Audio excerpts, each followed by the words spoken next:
E dando sequência ao Jornal da Manhã, segunda edição, agora nós vamos falar sobre empresas de eventos, turismo, cultura e entretenimento que tem até a próxima sexta-feira, dia 30 de dezembro, para adesão aos benefícios do Programa Emergencial da Retomada do Setor de Eventos. E essa medida prevê isenção para 4 tributos federais. Sobre este assunto, nós vamos conversar agora com o advogado tributarista André Luiz Pereira. André, prazer tê-lo conosco aqui na Jovem Pan. Prazer, Marcelo, uma ótima tarde.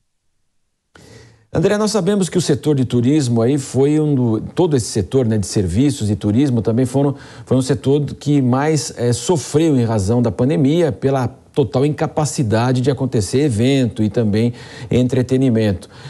Nós tivemos medidas emergenciais que foram tomadas e agora, então, mais essa questão que é muito sensível ainda para o setor, que passou a se recuperar em 2022, mas ainda nós estamos tem todo aquele passivo que acabou ficando, né? De fato, o setor de eventos acabou sendo duramente atingido pelas medidas governamentais no campo estadual, nas esferas estadual e municipal, relacionadas com o fechamento dessas atividades, né, que acabou perdurando por um longo período.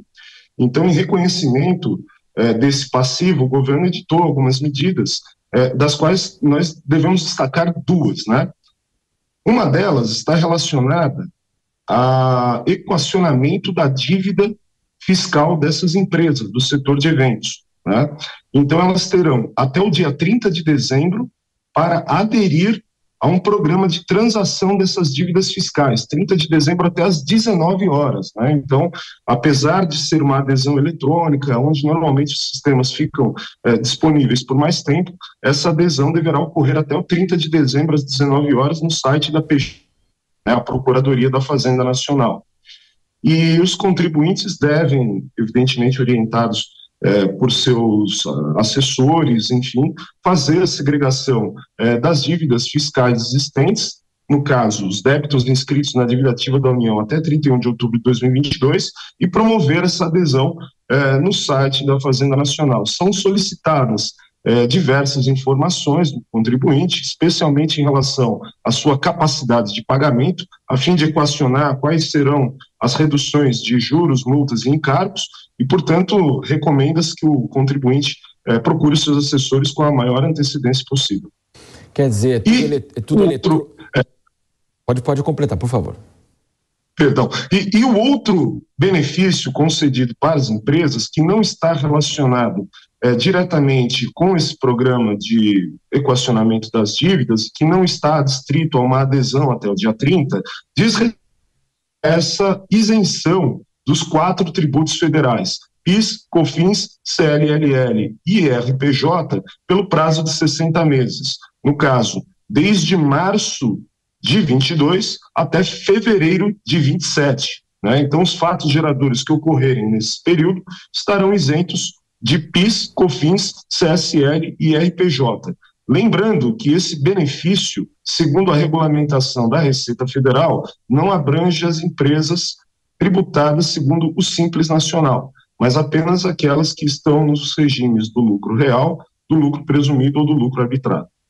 Quer dizer, então a gente pode imaginar aí, são grandes empresas, então? Nesse caso, muitas empresas acabam optando, né, pelo Simples Nacional, empresas de menor porte. Um caso notório são os bares e restaurantes, que teriam uma oneração fiscal considerável caso optassem por esses outros regimes, né? Inclusive, objeto de questionamento por parte dessas empresas do Simples Nacional que não se viram alcançadas por essa isenção dos 60 meses.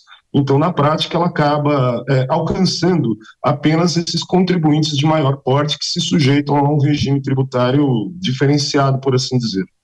Mas como você disse, né, André, tudo é eletrônico, só que é preciso, então, ter um assessoramento, porque não é tão simples assim, né? De fato, muitas vezes o contribuinte acaba se deparando com uma certa dificuldade em operar o sistema, eventualmente não está acostumado, são solicitadas informações, preenchimento de telas. Então, é sempre recomendável que para essas questões de última hora já se solicite os préstimos de alguém que conheça esses sistemas e saiba como operá-lo sem ter maior intercorrência, né? Porque no caso de uma dúvida ou algum problema técnico, né, o contribuinte pode acabar tendo algum erro de operação que impeça a sua adesão ou que eventualmente faça a adesão nos moldes que ele não gostaria, né? Além disso, o sistema pede que sejam preenchidas algumas informações econômico-fiscais que o contribuinte deve, portanto, ter em mãos no ato de preenchimento. Então, nós recomendamos, sim, que se faça uma consulta aos assessores, aos profissionais encarregados disso, para que eles conduzam esse processo, especialmente considerando a urgência. E a gama é muito extensa, né? Como você disse, bares, restaurantes, empresas de evento, entretenimento. Então, quer dizer, é um público aí que você estima que nós temos no Brasil em quanto, por exemplo? Olha, não tenho esse dado preciso a respeito, porém, nos estudos que foram feitos para concessão desse benefício, né, estima-se aí uma redução, entre aspas, né, de arrecadação com essa isenção por 60 meses na ordem de alguns bilhões de reais. Nós conversamos com o advogado tributarista André Luiz Pereira. André, obrigado pela sua participação aqui na Jovem Pan. Eu que agradeço, Marcelo. Um ótimo programa. Muito obrigado. Dando sequência